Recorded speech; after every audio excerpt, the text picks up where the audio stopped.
구하고 찾고 두드리라 그랬습니다. 구하면 얻고 찾으면 찾아내고 두드리면 열린다고 그랬어요. 그런데 저는 반대합니다. 구한다고 얻고 찾는다고 찾아지고 두드릴 때마다 열리는 거 저는 반대예요. 네. 세상이 원하는 대로 다 됩니까? 지금 청년들만 생각해도 하고 싶은 일 다 자기 마음대로 할 수 있어요? 여행 가고 싶다고 다 가고 원하는 직장에서 다 일하고 마음에 든다고 사귀고 결혼하고 살고 싶은 도시에서 나는 이런 집에서 다 자기들이 생각하는 굳이 드림홈이라고 그래야 돼요? 그런 것들 다 그대로 살 수 있습니까? 아기 갖는 것도 쉽지가 않죠.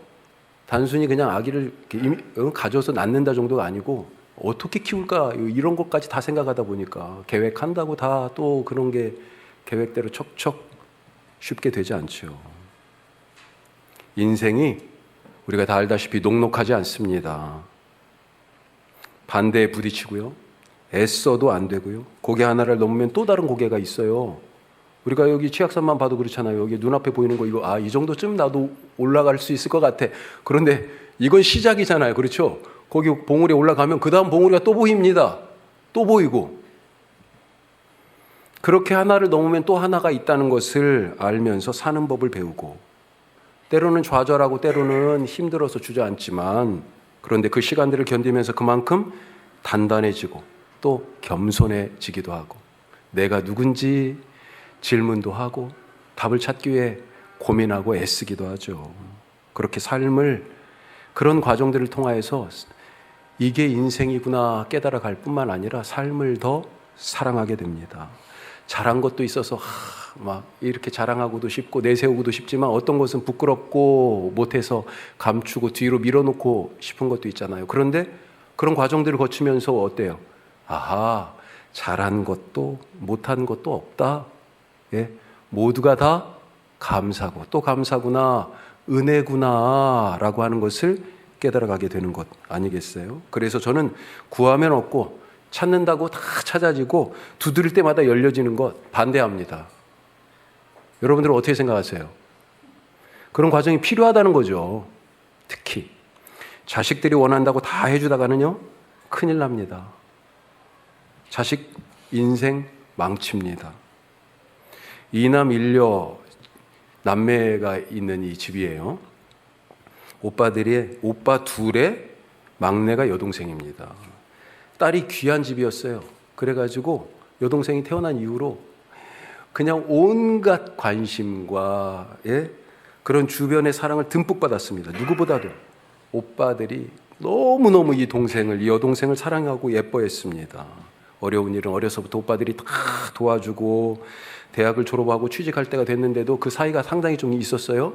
그때 이제 대학도 졸업했는데 참 어디에 손 벌리기도 그렇잖아요. 그런데도 오빠들이 딱 취직할 때까지 용돈도 따박따박 주면서 나중에 이제 결혼할 때는요 결혼 비용도 보태주고 또 그래도 이제는 다 각자 가정이 있으니 부모님을 같이 좀 모셔야 되는 그런 책임이 있잖아요, 자식으로서. 그런데도 너 아직 이제 삶의 기반을 잡기도 힘든데 우선 우리가 할게.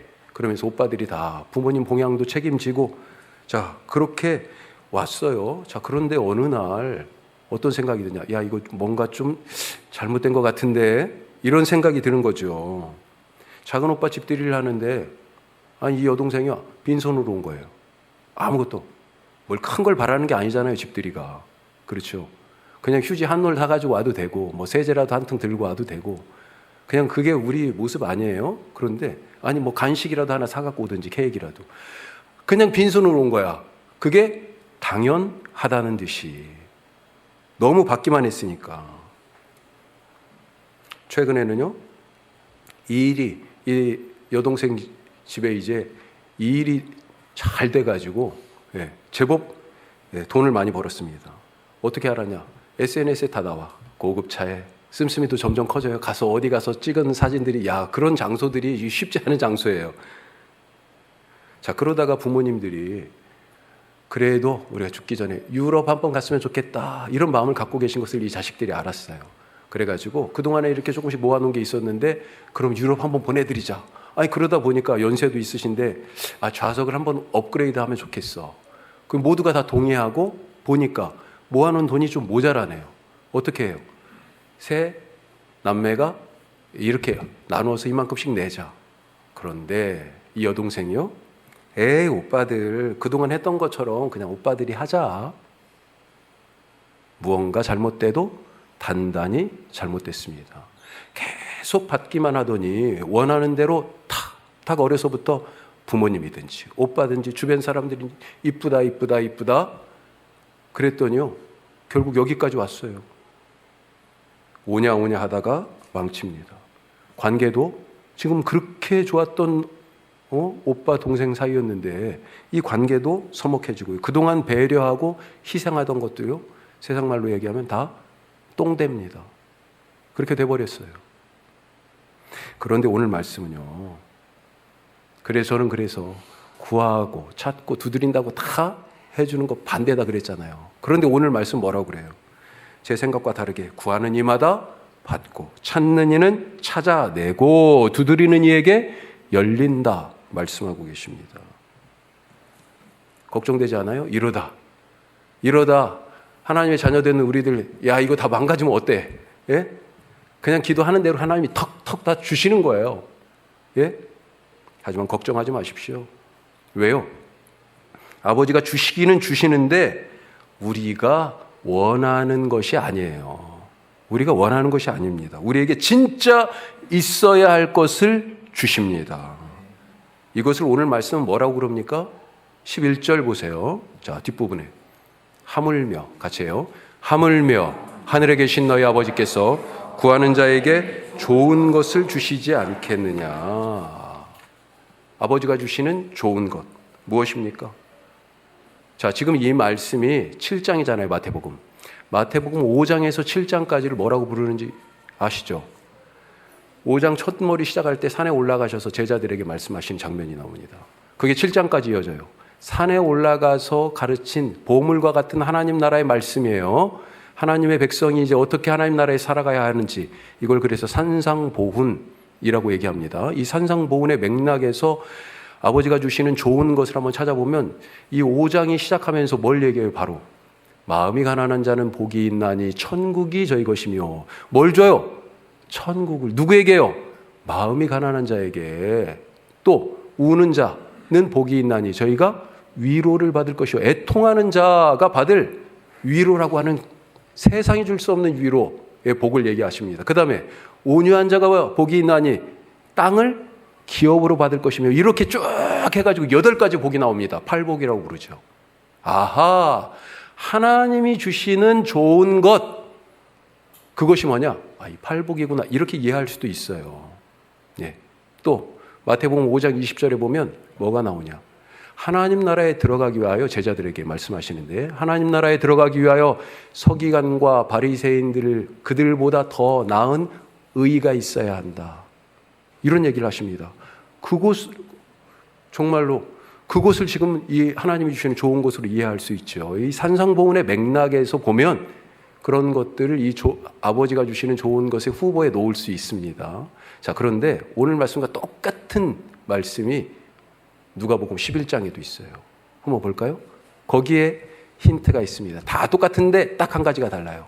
자, 너희가 갈지라도 좋은 것을 자식에게 줄 줄 알거든 하물며, 아까 하물며부터 읽었죠?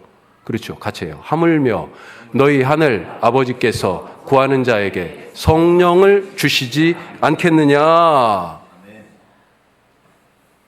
무엇입니까? 예? 오늘 첫 번째 말씀. 뭘 주세요? 성령을 주신다. 성령을. 아버지가 주시는 좋은 것 성령이에요. 나는 몸에 건강을 구했는데 뭘 주세요? 성령을 주세요.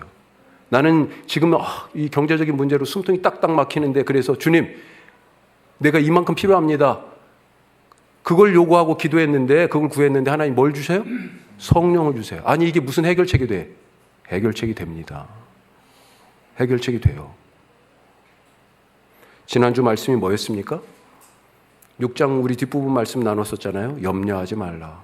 염려하지 말라. 사람들이 무엇 때문에 염려합니까? 무엇을 먹을까 마실까 입을까? 그걸로 염려한다고 돼 있잖아요. 그렇죠? 그 염려를 해소하기 위하여 세상 사람들은 어떤 방법을 써요? 세상 문제를 잘 풀기 위한 만병통치약, 맞는 키 같은 게 뭐예요? 돈이잖아요. 재물. 그래서 재물을 땅에 쌓아두고 재물을 의지하고 그러다가 나도 모르게 재물을 섬깁니다. 그래서 이 염려하지 말라 그 바로 앞에 사실은 뭘부터 시작해요? 두 주인을 섬기지 말라. 재물인지 하나님인지. 재물을 땅에 쌓아두지 말고 하늘에 쌓아두라. 거기서부터 말씀을 시작하는 거예요. 이렇게 재물을 땅에 쌓아두고 재물을 의지하고 재물만이 내 문제를 풀 수 있다. 무엇을 먹고 마시고 입을까? 이 세상의 염려, 근심, 걱정을 해결할 유일한 방법이 바로 이것이다 라고 의지하며 그걸 구하는 사람들이 누구예요? 이방인이다. 그래서 이방인 그런 구함을, 그런 염려는 이방인들이나 하는 것이다 라고 말씀하고 있었죠. 왜 그런 것들이 이방인들이 하는 염려예요? 자, 6장 32절 한번 보세요. 이는 다 이방인들이 구하는 것이라. 너희 하늘 아버지께서 이 모든 것이 너희에게 있어야 할 줄을 아신다. 하나님이 다 아신다는 것을 모르기 때문에 이방인이에요. 하나님이 아시면 어떻게 돼요? 알고 그냥 끝입니까? 배 고프구나. 그냥 그걸로 땡이에요? 이거 아프구나. 그걸로 땡이에요? 아신다니까요. 아시고 어떻게 해요? 액션, 행동을 하십니다. 행동을 하세요. 그걸로 끝나는 게 아니에요. 아프면 고치시고 배고프면 먹이시고 없으면 채우십니다. 길을 찾으면 길을 보여주시고 힘이 빠져 있을 때는 일으켜 세워주세요. 아버지가 다 아신다고요. 아실 뿐만 아니라 공급하시고 도우시고 문제를 해결하십니다. 그러니 우리가 구할 건 뭐예요? 우리가 구할 것은 무엇을 먹고 마시고 입을까 하는 현실적인 것이 아니라는 것입니다. 아버지는 너희가 할 일이 따로 있다. 더 근본적인 것, 꼭 필요한 것, 더 좋은 것, 그거 줄게. 그거 준비해 주시면서 이거야 이거. 그래서 엉뚱하게 우리는 건강도 구하고 재물도 구하고 합격도 구하고 좋은 만남도 구하고 하여튼 삶에 필요한 것들을 막 구하지만 하나님은 그것보다 더 좋은 것을 딱 준비해 놓으셨다가 주세요. 그것이 무엇이에요? 그게요. 마태는 좋은 것이라고 얘기했지만 누가가 분명하게 얘기했잖아요. 성령이라고. 성령님이 오시면 뭐가 좋아요? 성령은 우리로 거듭나게 하십니다. 거듭나게 하세요. 육체로 이 세상에 살다가 우리가 제한된 생명을 가졌잖아요. 육체로 살다 육체로 끝나잖아요. 땅에서 와서 땅으로 돌아가잖아요. 제한된 생명이에요. 그렇죠? 그게 끝입니다. 죄로 죽어요. 그렇게 죄로 죽을 우리를 거듭난다는 게 뭐예요? 하나님 나라에서 다시 태어나게 하신다. 진짜 생명, 제한된 생명이 아니라 진짜 생명을 갖게 하신다. 이것을 뭐라고 부릅니까? 영생이라고 얘기하는 거예요. 영생.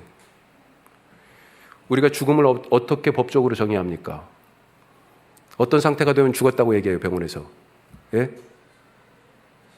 보통 의학적으로는 두 가지 죽음을 얘기하죠. 하나는 뇌사, 하나는 심장사. 그런데 뇌사가 일어나도요, 아직 사망 선고를 안 합니다. 왜요? 법적으로는요, 사망이 심장사예요. 호흡이 없어야 돼. 그러니까 인공호흡기를 달고 있잖아요. 뇌사는 됐지만. 그런데 이 숨이 딱 끊어지는 순간, 심장이 멈출 때, 이제 사망하셨습니다. 선고하는 거 아니에요. 영적으로도 마찬가지입니다.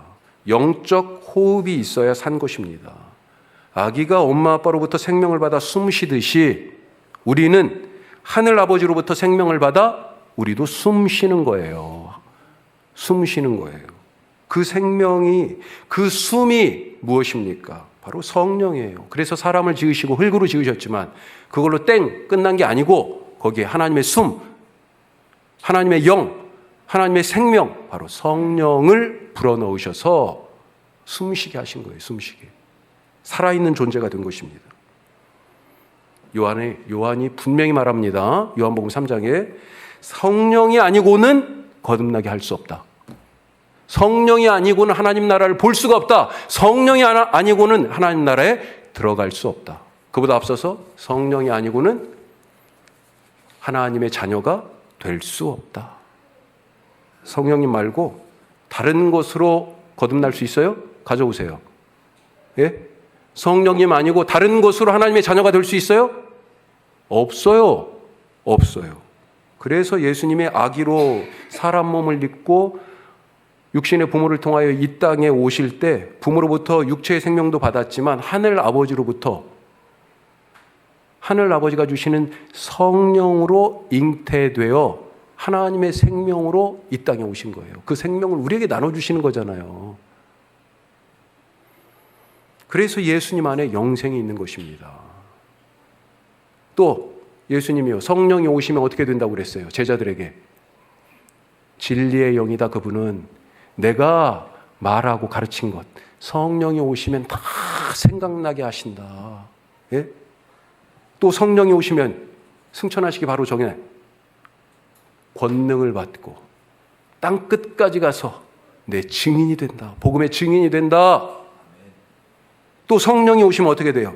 은사를 주세요. 성령 안에 은사가 들어있습니다. 그렇죠? 은사가 들어있어요. 선물입니다. 하나님의 선물. 방언을 돈 주고 세상에 살 수 있습니까? 어느 백화점에 살 수 있어요? 어느 마트에 가면 방언을 살 수 있습니까? 예? 하나님이 주시는 거잖아요. 누구에게? 성령이 그 안에 계시는 사람에게. 성령의 열매는 또 무엇입니까? 그건 주로 성품에 대한 것인데 갈라디아서에 보면 특별히 9가지를 얘기하고 있죠. 사랑과 희락과 화평과 오래 참음과 자비와 양선과 충성과 온유와 절제. 자, 이런 성품의 열매들, 삶의 열매들을 어디서 와요? 성령의 열매라고요. 성령의 열매. 그러니 성령 가장 좋은 것 우리에게 주시는 가장 좋은 것이 뭐예요? 바로 이 성령이십니다. 다른 것을 구하지 마시기 바랍니다. 아니 설령 다른 것을 구해도 하나님은 우리에게 더 좋은 것을 주십니다. 그 하나님을 믿으시기 바랍니다. 두 번째, 뭘 주세요 또? 하나님 나라를 주신다. 하나님 나라를. 이미 앞에서 6장에서 마태복음 6장에서 염려하지 말라 하시면서 우리가 진짜 구해야 할 것이 무엇인지 이미 알려주셨어요. 자, 6장 33절 뭐라고 돼 있어요? 너무 잘 알죠 우리가. 그런즉 같이 해요. 그런즉 너희는 먼저 그의 나라와 그의 의를 구하라. 그리하면 이 모든 것을 너희에게 더하시리라. 이 모든 것 뭐예요? 그동안 내 삶의 모든 열정과 자원을, 시간을, 재물을, 건강을 투자했던 것, 그거 가지려고 무엇을 마실까? 그걸 그렇게 표현합니다. 그게 무엇을 마실까? 먹을까? 마실까? 입을까? 라고 지금 표현되는 그것을 위하여 그게 지금 내 인생의 모든 것이라고 지금 표현할 수 있는 것들이에요. 그것을 위하여 애써 왔는데 지금 하나님이 뭐라고 그러세요? 야, 그런 거 걱정하지 마. 그건 네가 할 일 아니야. 그건 내가 할 일이야. 하나님이 지금 그렇게 얘기하시는 거예요. 그러면서 너희가 진짜 구할 것, 진짜 구하고 찾고 두드릴 것이 있는데 그게 이거야 이거 하면서 지금 이 말씀하시는 겁니다. 그 나머지 모든 것, 그동안에 그렇게 애타하던 그 모든 것들은 그 내가 할 일이니까 하나님이 그렇게 말씀하신 거예요. 뭘 지금 찾고 구하고 두드리라고 말씀하시는 거예요? 먼저 하나님의 나라, 하나님의 나라요. 하나님의 나라. 왜 그렇습니까? 자, 이 세상을 보세요. 이 세상. 이 세상이 어떻습니까? 죄가 가득해요. 성경이 뭐라고 가르쳐요? 의인이 없나니 하나도 없다. 죄 없는 사람이 없어요. 죄가 가득합니다. 이 죄를 지금 누가 부립니까? 누가 부려요? 마귀 사탄이 부리고 있죠. 마귀 사탄이. 그래서 공중권세 잡은 자 이렇게 얘기합니다. 사탄은 죄를 가지고 사람들을 조종하고 다스립니다. 이 죄를 가지고 자기의 질서를 이 세상에다 세워놨어요. 그걸 성경에서 그림처럼 보여준 장면이 있는데 뭐예요? 대표적인 게 바벨탑이에요. 바벨탑. 바벨탑을 뭐라고 불러요? 지구라트라고 부릅니다. 피라미드, 계단식 피라미드입니다. 밑에는 다 이렇게 높지만 조금씩 올라갈수록 더 좁아져. 밑에를 딛고 위로 올라가는 것입니다. 지금 이게 우리 사는 모습이잖아요. 약육강식의 세계, 경쟁이 디폴트 값인 지금 이 세상. 그래서 이겨야 하고 어떻게든지 살아남기 위하여 힘이든 돈이든 지식이든 정보든 인맥이든 가진 자가 없는 자 위에 올라서는 이 약육강식의 질서, 이 정글을 누가 만들어 놨어요? 죄가 들어와서 이렇게 된 거잖아요. 사탄이 만든 질서입니다. 사탄이 만든 질서예요. 어쩌면 우리는 지금도 이 바벨탑을 쌓아가고 있는지 몰라. 예? 가짜 세상입니다. 가짜 세상. 원래 하나님이 만든 세상이 아니에요. 그래서 진짜 세상, 하나님이 창조하시는 에덴을 다시 가져오는 것, 이 비전, 새하늘과 새 땅의 이 비전이 성취되는 게 뭐예요? 바로 하나님 나라입니다. 하나님 나라. 그걸 주시겠다는 거예요. 어디에 있어요? 예수님이 가져오셨잖아요. 예수님이 하신 첫 마디가 뭡니까? 드디어 때가 됐다. 드디어 때가 됐다. 때가 찼고 하나님 나라가 가까웠으니 회개하고 복음을 믿어라. 죄가 가득하잖아요. 이 죄의 세상에 하나님 나라가 지금 왔다니까요. 그러니 어떻게 돼야 돼?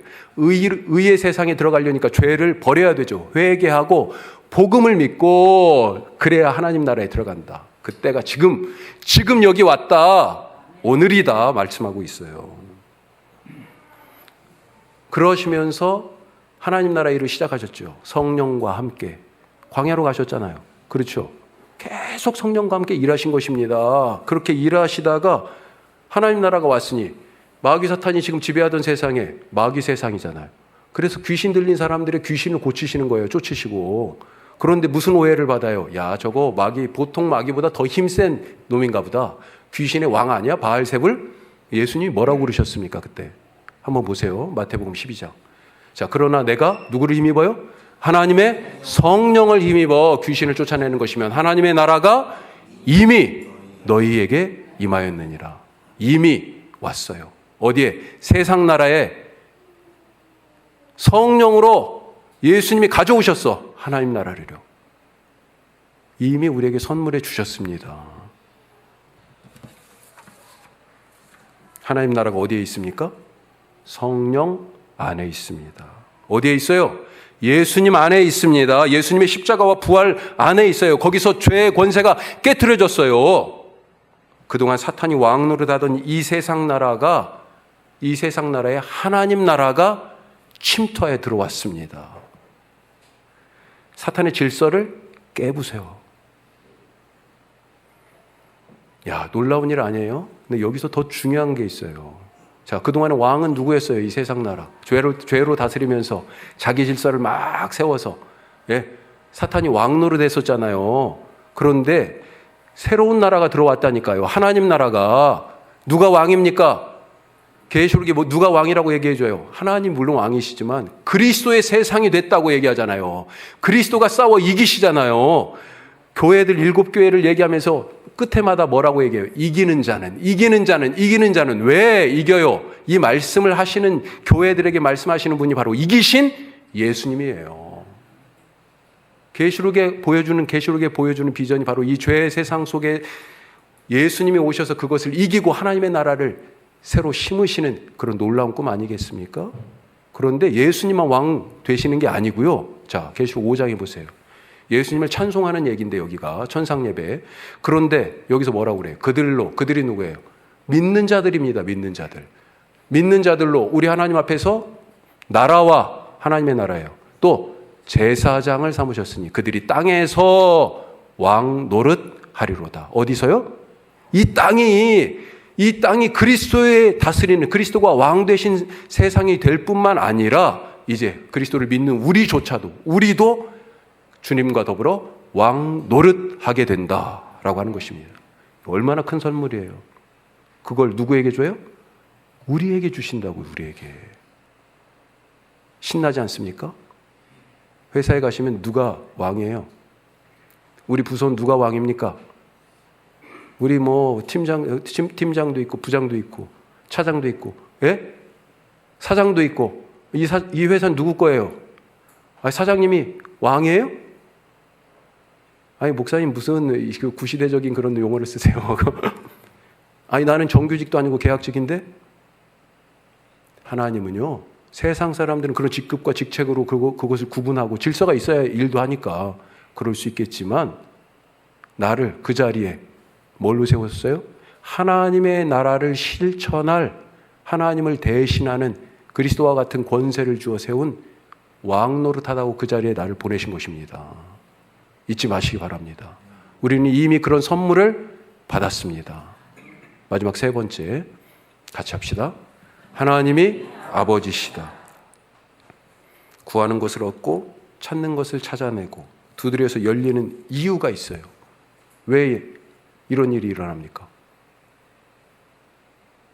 어떻게 이렇게 구하는 대로, 찾는 대로, 두드리는 대로 이렇게 다 돼요? 이유가 있어요. 어떻게 성령이 내 안에 거하셔서 영생을 누리게 되고, 어떻게 예수님이 그리스도인 것이 믿어지고, 이거 믿어지는 겁니다. 믿어지는 은혜예요. 이것이 어떻게 예수님이 그리스도인 것이 믿어지고, 어떻게 세상 나라를 이기는 하나님 나라에서 내가 예수님과 더불어서 왕 노릇하게 되는 거예요? 어떻게? 기도가 응답되는 이유는 아버지에게 자식이 요청하기 때문입니다. 아버지에게 자식이 요청하기 때문이에요. 누구한테 구한 거예요? 어디서 찾은 거예요? 무엇을 두드린 겁니까? 아버지 집 문을 두드린 거고요. 아버지 집한테 구한 거고요. 아버지 집에서 찾은 거예요. 지금 예수님이 그러시잖아요. 야, 땅의 아버지들 봐라. 땅의 아버지들. 죄의 질서 속에 사는 그런 악한 이 땅의 아버지라도 먹을 것을 구하고 찾는 자식에게 못 먹을 돌 주고, 돌멩이를 주고, 밥 달라고 그러는데 모래 한 가득히 퍼갖고 줍니까? 야, 여기 밥 있어. 누가 그래요? 생선을 달라고 하는데 맹독에 독사를 갖다가, 제가 군대에서 딱 한 번 먹어봤어요. 제 의지가 아니었어요. 그걸 줍니까? 아니죠, 아니죠. 하물며 악한 세상에 이 땅의 아버지도 자식에게 좋은 것을 줄 줄 알거든. 하나님이 우리 기도에 응답하시는 이유는요, 우리가 하나님의 자녀이기 때문입니다. 그래서 하나님이 주시는 좋은 것을 누리는 출발은 나와 아버지 하나님의 관계 회복이에요. 그것이 디폴트 값입니다. 하나님이 내 아버지가 되시는 것. 거기서 출발하는 거예요. 아무리 구하고 찾고 두드려도 내가 하늘아버지의 딸 아들이 아니면 아무리 애써도 그 인생 소용이 없습니다. 답이 없어요. 신앙적 열심과 헌신으로 보이는 그런 것들도, 또 사람들이 다 인정하는 착한 성품과 행실들도 다 소용없어요. 하나님이 아버지가, 내가 그분의 자녀가 되지 않는 이상 다 소용없어요. 다 소용없어요. 하나님을 아버지로 부르는 데서부터 시작하시기 바랍니다. 그리고 잊지 마세요. 구하고 찾고 두드리라는 이 헬라 단어의 시제가 동사인데다, 이 동사의 시제가 뭐냐면 현재 명령형입니다. 지금 구하라는 거예요. 그런데 이게 무슨 의미를 갖고 있냐? 지속성이에요. 지속성. 또 한 가지 반복성이에요. 그래서 뭐라고 바울이 얘기했습니까? 쉬지 말고 기도하라. 한 번으로 그치지 마십시오. 그렇게 아버지의 자녀로 아버지의 성령을 구하시고 아버지의 나라를 구하며 참 좋은 행복한 삶을 살아가시기를 주님의 이름으로 축복합니다. 기도하겠습니다.